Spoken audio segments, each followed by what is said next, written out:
All right, so the basic concept, do you understand when, okay, we have two different, how to say, equation to use for different, how to say, for different element. That one you understand? Yes. All right, so the thing is, okay, how to, okay, for okay, oops, let's let's start with the equation. So for Ix equal to, do you remember the equation by now?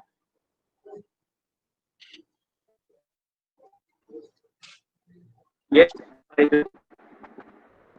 So integration y squared dA, right? Okay, this one is for which element? Horizontal or vertical? For the vertical, Is it? the one that's parallel to x, horizontal. Sorry. Yeah, horizontal, right? Something like this, right? So it is only relevant for this one. So when you want to use vertical, so the integration equation will be different, which is integration of dix. Now, do you understand what this means if I highlight this one? This means what is dA? Do you understand? Or what is dix? Do you understand that? Yes. The meaning of it? Differentiate the differentiation of the dA or ix. The what? The differentiation. Oh yeah, okay. Differential, right? So meaning that when you have, when you chop off into elements, so one particular element you have dA, right? So similarly here, when you find integration for not integration, moment of inertia for the whole thing, but if you take for one element, it becomes dx. So basically, it's about when you take one particular element, so it will be dx or dy or dA or dix or whatever, right? So it is how to express the area of element, or in this case, how to express moment of inertia about x-axis in this case, right? So that is the first thing to understand, that the equation is different for the element. Right? Similarly for Iy, of course, it will be the other way around. So your question is with respect to the second one, is it? Yes. Right. So your problem is what, to get this dix? Do I understand it correctly? Sorry. Your problem is how to get the what dix equal to what? Is that the issue right now?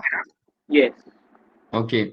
Now, if you understand the, okay, in the case, okay, dix here is basically a moment of inertia of this rectangular vertical element about x-axis. But x-axis have to be defined, because if you have, let's say, if you have x-axis like this, and then the element like this, and if you have x-axis like this and element like this, obviously the moment of inertia is different, because the location with respect to x-axis is different, right? So in the case, so this relate to the whole area that you have to deal with, right? For example, if you have something like this with this area down here, the L the element will be like this, right? Okay. So if you take out, it will become something like this, meaning that the x-axis is at the bottom of the element, right? So if you understand this, meaning that I have to express this dix in this case here, right? So if you have to derive, right, I've shown how to derive. If you don't remember, if you have to derive, so you can just use this one. Basically, you can just use, I put in orange here. You can use this orange equation, oh, it's quite similar. This orange equation here to derive back what is this one. Meaning what? Meaning if I take this case, so the x-axis is here, the element is something like this, and then if I take the element, I have to take a horizontal for that one. So if I take this one, because this will be dx, this will be y, right? Meaning that the okay, someone's coming in, right? So, or to make it easier, then I will just use A and B first, right? So I'll use H and B. So this is H, this is B. So if you have to, which one is easier? Okay, use H and B, right? So that because Y and the X here will be confusing. So we will use H and B first. So if I take this element out, it will be something like this, right? And this will be B, this will be dy, just like we normally do. Understand, right? So why is it B?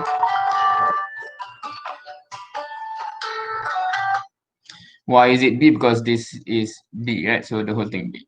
So from here, if you go back to the original equation, if you go back to the original equation, oops. Okay, so what you need is Ix is the integration of y squared dA. So what you need from here is dA, right? So for this case, dA is simply b dy. This is if you have to derive, right?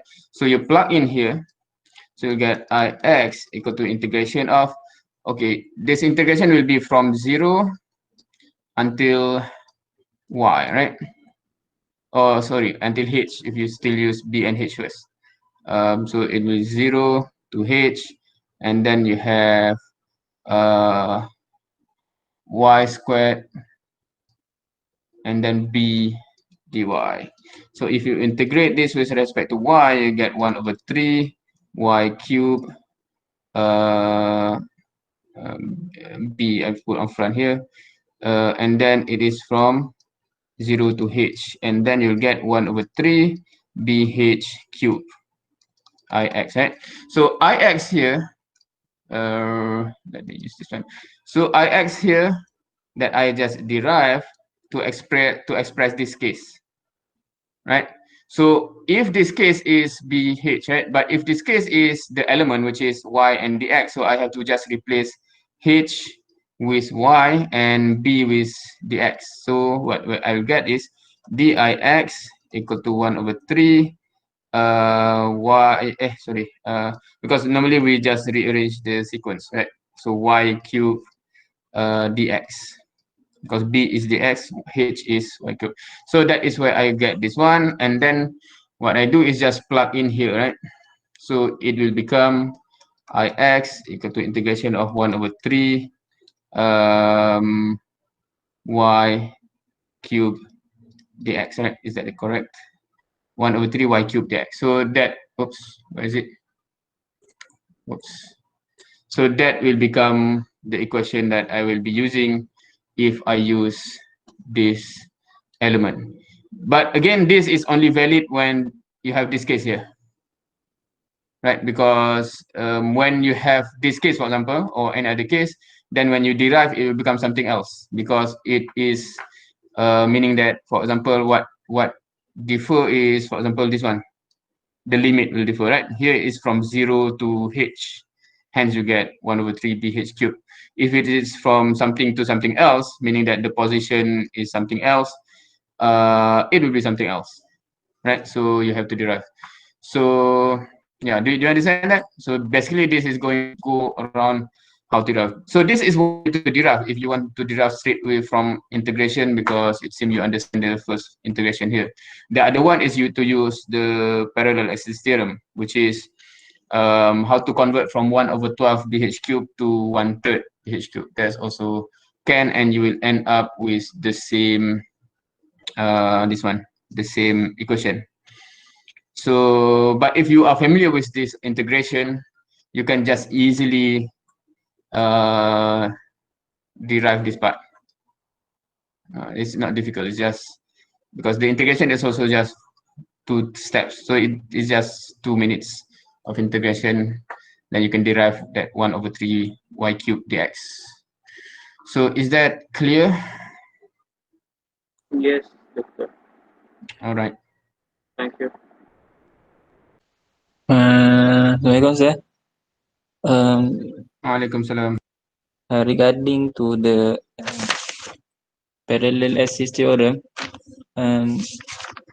if we see and if we see any curve, did we assume it 1/12, the ix prime will be 1/12 bh cube or not? I didn't understand that. Do you understand when we derive 1/12 BH cube? Do you understand how do you, what situation is the situation to get that 1/12 BH cube? It the x and y at the center of the shape. Yep. Okay. And it is for rectangular. Or rectangular only for the other shape. Yeah, because that's the original B and H where it come from. Okay. If you have other shape, triangle, etc., then you do not have the same B and H like that. But okay, so what is your question actually? I didn't understand uh, where the part at you get the a dy square. Where the part that I get how to get a and dy square? Yes. Meaning the equation itself you don't understand or what?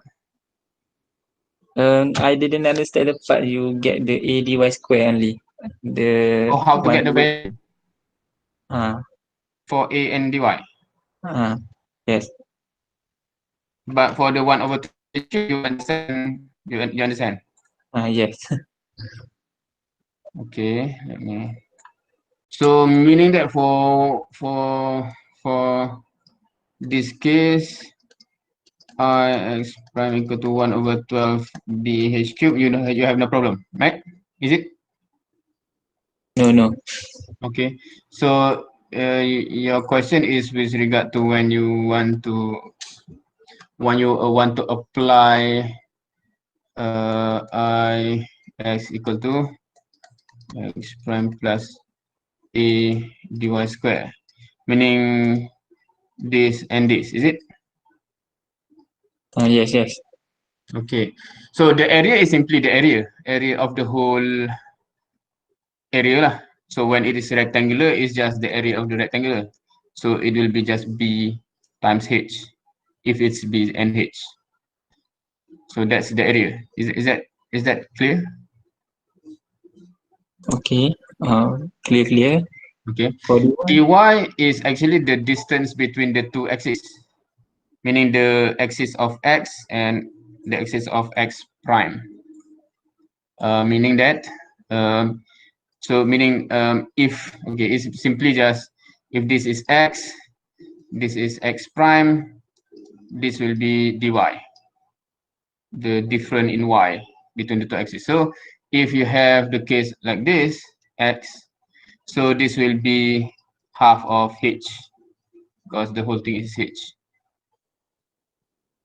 So in that case, so if you take this case as an example, so ix prime will be 1/12 bh cube plus a is b times h, which is just simply the height times the base, and then dy square is just 1/2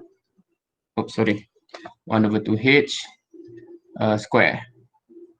So that's just how you get. And then of course when you solve this one, you end up with 1/3 bh cube. I'm skipping step here, but if you calculate, you'll get this exactly what we have derived here, right? It's the same thing, but by using parallelism theorem. But do you understand now? Meaning that because your question is with regard to a and dy, right? So a is just area. So when we deal with rectangular, it's always b and h, because that's, and when we use this for integration like this, it's always rectangular, because your element, even though it's a strip, but if you zoom in, it becomes like a rectangular. And dy is just the difference between the two axes, right? Whichever up, whichever down, doesn't matter. It's just the difference. Do you understand?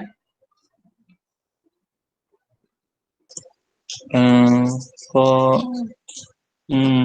how we can get the S prime How to get okay, x prime by definition, x prime by definition is the x-axis that coincide with the centroid. So that's the definition of x prime, meaning that if you have this element, the centroid here, so by definition x prime is there. You cannot change this. This is by definition. So it is at the center of the element. And okay, your question is what is the meaning, or how to get 1/12, or what is your question exactly? What is the position? The meaning of the S prime only. Okay, so you understand this? Okay. The centroid. So that's why we get 1/12 dh cube, because when you derive using this, that is where you get that 1/12 dh cube. If it's not like this, it will not be 1/12 dh cube. You get something else. Like for example, in this case, we have derived just now, it become 1/3.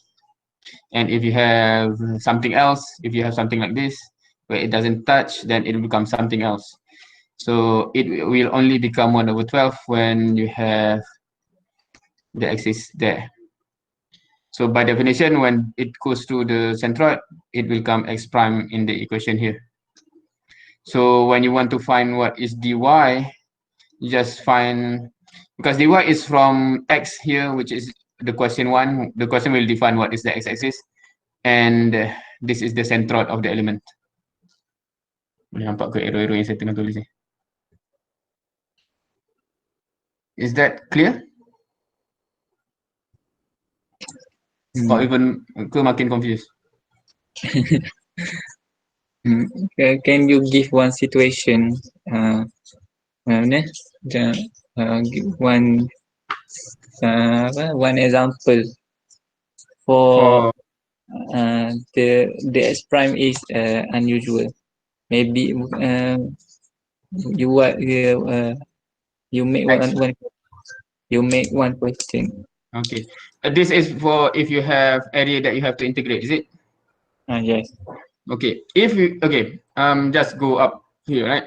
So the question of this only because it will be different if we are considering IY, right? It will be meaning that this and this will be the other way around, right? But okay, we'll focus on IX first. So for IX, this issue only arises when you use vertical element, right? Now, in an example like this, if the area is something like this is the area, right? And you want to find IX but using vertical element. So it will be integration of the IX. That's the equation for vertical for IX, right? Now, for this one, it will be unusual because the x-axis is here, and the element is at a distance where you have gap there, and then of course this is the centroid, and this will become x prime. So dy will be more complex because you have to add this and this, basically, right? In term of dy, this is dy here for ix equal to ix prime plus a dy square. That dy here, that is the dy for this one, right? Because it is different between x-axis and x prime axis. So I'm not sure what you mean by unusual. For me, this is one of the more difficult case because for x prime, it's always in the middle of the element, and our element, because it's always rectangular, so it will always be it will be macam tu je lah. Right? It will not be anywhere else because the centroid is there. Is this unusual or unusual lagi? Ke macam mana? Oh. Okay.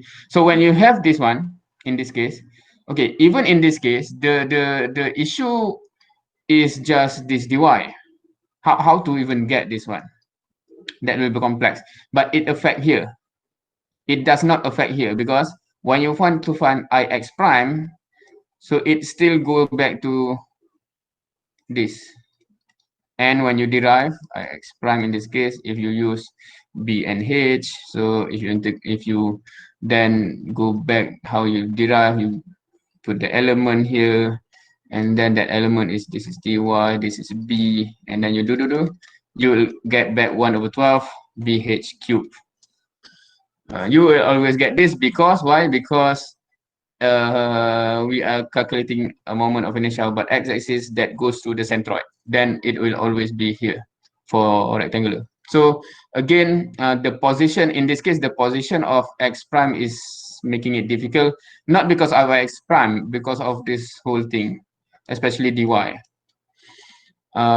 So Ix prime will always become 1/12 pH cube then, because it will always, because we always have a rectangular element, and by definition x prime is at the centroid. So the equation will again and again give you 1/12 pH cube lah. But in this case, okay, just to give perspective, in this case here, normally there's no point of using vertical element unless you really want to suffer lah. Normally we just use horizontal element. Then dia senang lah.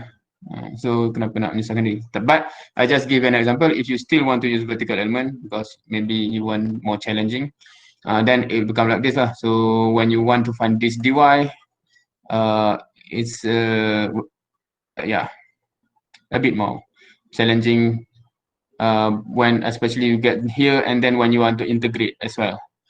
You can try, but this is an example lah. This case.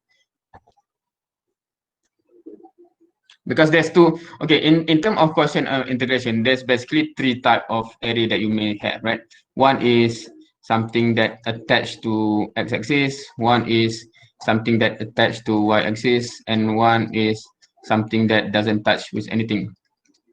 Normally, for this case, this is easier. Normally, this case, this is easier. In this case, both ways are difficult. So that's why sometimes in the final exam, the lecturer like to give this, because both ways is difficult. But if you are lucky, this one or this one, one or the other way is more easier normally. Hopefully that answered the question.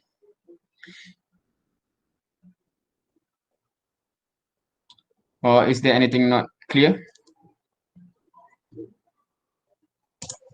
InsyaAllah. Okay. So you are ready. It's like 2-3 minutes before quiz, right? Hopefully you are ready. Right. Bismillah. So this is the previous quiz. Basically, it is for centroid, for composite area, and given is the area in the diagram, and the question specify that you need to determine the coordinate of the centroid based on x and y axis of the shaded area. And if you divide the area into several segments, clearly indicate the segments and label each segments clearly. And you need to illustrate your calculation in the table. Okay, so basically this area can be divided into three basic shapes, right? So if you divide it here, so essentially the whole calculation is for the big rectangular area plus the triangle, and then minus the circle. So basically that is the operation that we have to do, right? So we add what we calculate for this rectangular and this triangle, and then minus with this circle. Okay, so in terms of how we express it in the table, it will be basically, okay, so the equation will be x bar equal to summation of x with a divided by summation of a. Similarly, y bar equal to summation of y with a and summation of a.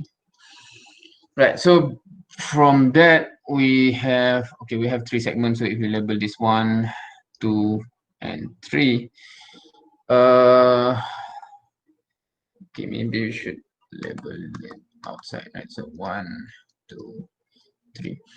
Okay, so if we have segments, so 1, 2, and 3, and then we have the area, and then we have the X wave, Y wave, and then X with A, and then Y with A. Right, so that is the table that you have to construct based on the understanding from the equation. So it should be straightforward there. Next is how to fill in all of this. Right, so for area in the, okay, so if you put the dimensions here, so this is 3 by 4, this is 4 here, and then this is 3. The radius here is 0.5.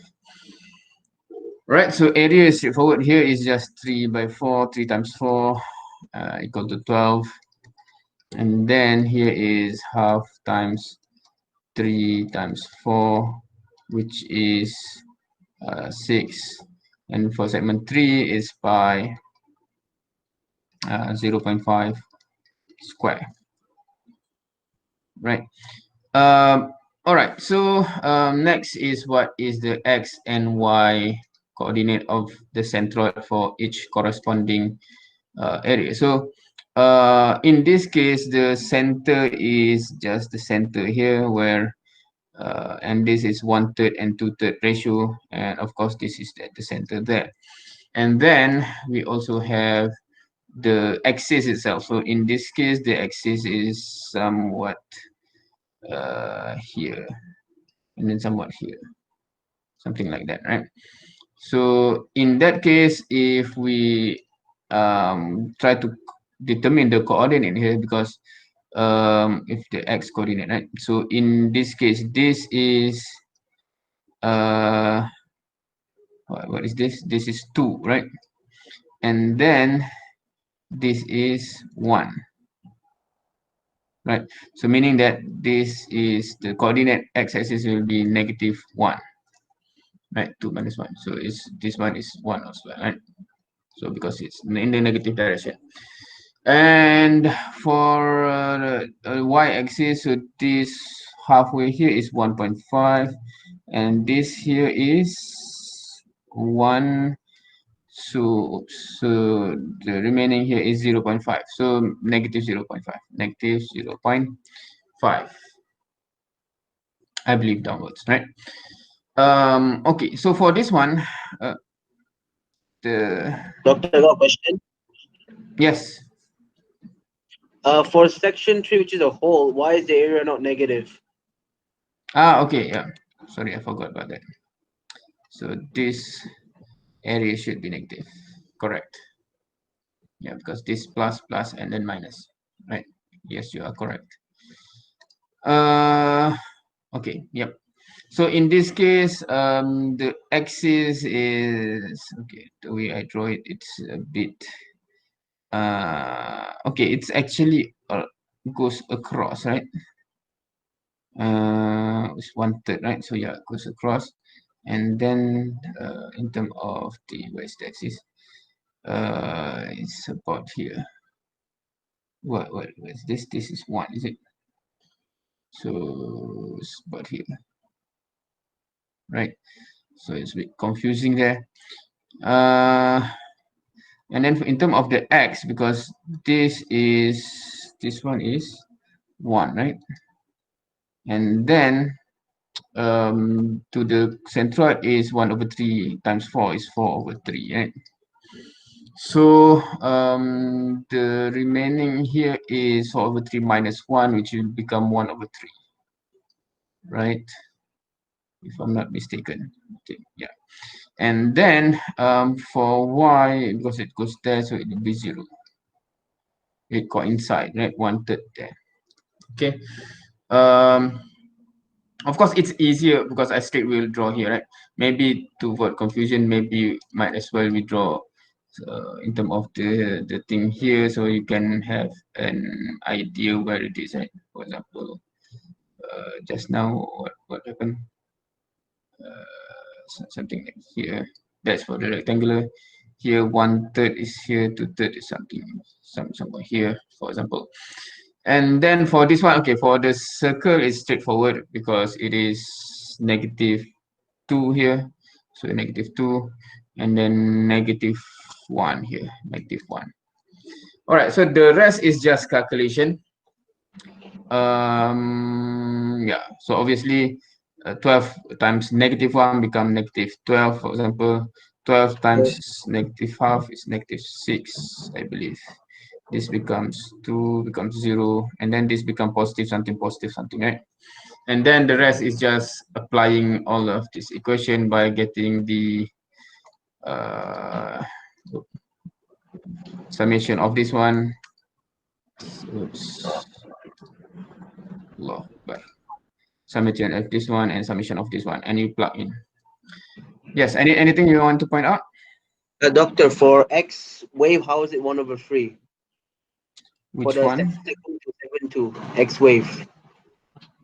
Oh, sorry, the way I draw it here wrong. Okay, so this is wrong. Because okay, that's where I got confused. Okay, this one, the axis. Okay, how to erase this? Is this eraser? Oh, no. How to? Oops, where's my? Okay, so all right. Where's the eraser? I do not. Okay, this is eraser. Okay, sorry for that. I draw it inside here. Okay, now I'm lost already. Where's my? Okay, so let's do this again. Okay, it should add, right? Okay, I'm confusing myself with my drawing here. So the axis is outside of the triangle, so it should be here. Okay, so that's where. And then this is 4/3, right? This one is the one that's 4/3, and then this one is 1. This one is 1. So 1 plus 4/3, right? So it's 1 plus 4/3, or 7/3, right? So obviously this will become something else. This will become, is it 14? Is that correct? Okay, I might make mistake. So I have to check. Yeah, but that's how you. Yeah, so the way I draw it is confusing. Yeah, but yeah, the step is as such, but I think that is the issue with this topic if it comes in the exam, because the concept is very simple and straightforward. It's just that when you have not do a lot of exercises, like this is the first time I try after last semester, so you tend to make a lot of mistake. You forget this negative, you forget, or you make a mistake in terms of the location, etc. Right? So that tend to happen if you do not do enough exercises, right? So this is the first time I try after, I don't know, 6 months, I think, since last time. Right, so that is where I think, thank you for the one that pointing out the mistake. That is where you have to do multiple exercises normally for this topic, so that you realize where the mistake tend to happen. If you forget negative, if you forget to add something, or you just mistakenly assume the axis is somewhere else. Yeah, normally I do have a habit to draw properly. Normally in the question exam, normally I'll draw down here, right? So for rectangular, I'll just draw the rectangular, and then I'll draw the axis there. So it's a bit easier for me to track, for example, and then I draw down here, further down, this triangle, and then this axis then is clearly, or that plus that, etc. So that is my normal habit if I'm doing on paper, where I do not have limited space like this. But anyway, any other question, or another mistake that I might not realize?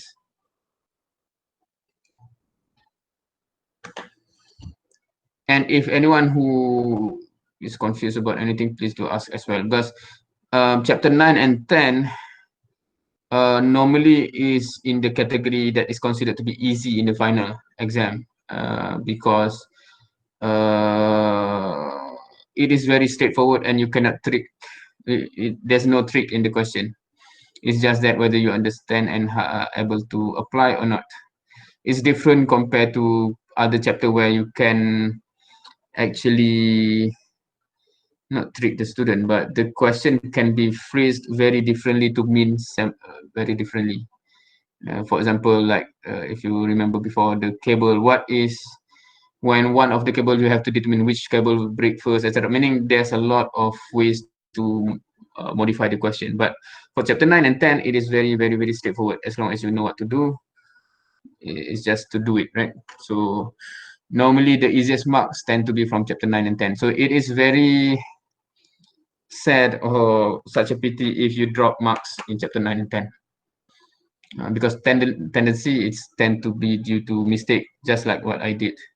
It is not because you do not understand. So in that case, please practice enough so that you avoid losing mark in chapter 9 and 10, because that is considered the easiest question in the exam normally. Not, by that it means that the other question tend to be much more difficult than chapter 9 and 10. All right. Welcome, Doctor. I have a question regarding about chapter 10. Okay. It's about the formula that you have given in the for IX and IY. There's two of them, right? Okay. So is it possible if I could like use some kind of notation to differentiate between them, because sometimes it's like easy for me to get confused for the parallel axis theorem and then just the regular IX and IY. You mean which equation should you use for which element? Is that what you mean, or what? No, like the writing the notation. I mean, because I kind of get mixed. Notation. I get mixed up between the two, like when I write them down. Which notation? X prime? Or what notation? Just IX and IY, Doctor. IX and IY. The equation? Yeah. What? Okay, I'm trying to understand. Okay, let me, because I couldn't understand fully what you're trying to say. So let me try. So do you mean, because the equation is just simply Ix equal to integration of y squared dA. This equation are you talking about? This is of course for horizontal, right? Yep. And then another one, Ix equals to integration of dIx. This is for vertical. Are you talking about this one? yeah, but yeah, I'm talking about how IX is repeated here for two of the formulas. That yeah. Is there a way to like, you know? Okay, the concept is, because if you go for Iy equal to integration of x squared dA is for this with element, right? And then Iy equal to integration of diy is for this element. The idea is just like this. The concept, if you understand the concept, I think even if you don't remember, you can still understand the concept.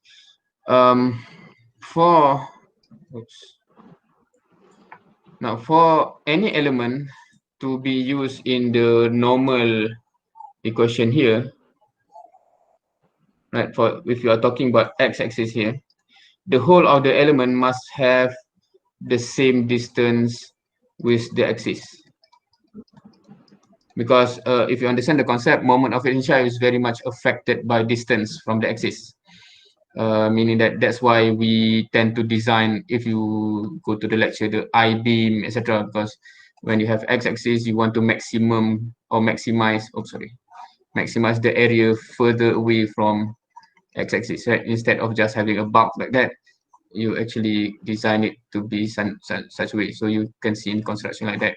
You maximize the area further apart from that axis. So it is affected that much about the distance. So for the equation to be valid, the whole of the element have to be consistently the same distance from the axis. So that's why for x the element have to be horizontal like this. For y, the element have to be like that, because that is where the distance is always the same. If you have element like this, so this point, this point, this point have all different distance from x-axis, so you get it is not valid, this equation and this equation. So that's the conceptual understanding, that if you want to understand that. Is that clear? Because if you have the other meaning, from there you know, okay, oh, this one is for x is parallel to x, this one is for y is parallel to y, so for the other one then is the other equation, like that.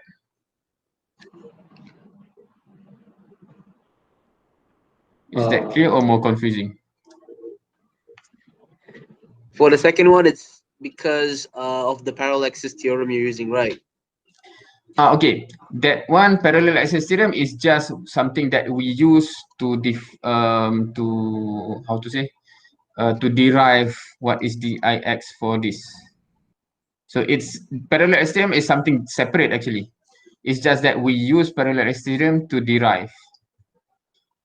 Another way, if you just memorize, you just memorize. Oh, for this case, it's, for example, if you do enough exercises, you know already. For this case, it's 1/12 BH cubed. For this case, it become 1/3 BH cubed. There's a way to derive each derivation just before the quiz. I think I have shown. But then you will get different cases. But what we do with parallel axis theorem is actually just to derive, and when we already derive, we just plug in into the dix. So parallel axis theorem is not directly linked to this equation. It's actually just a totally separate theorem of that we use in order to define what is dix or diy. Understood, doctor. Okay. Any other thing that need to be clarified?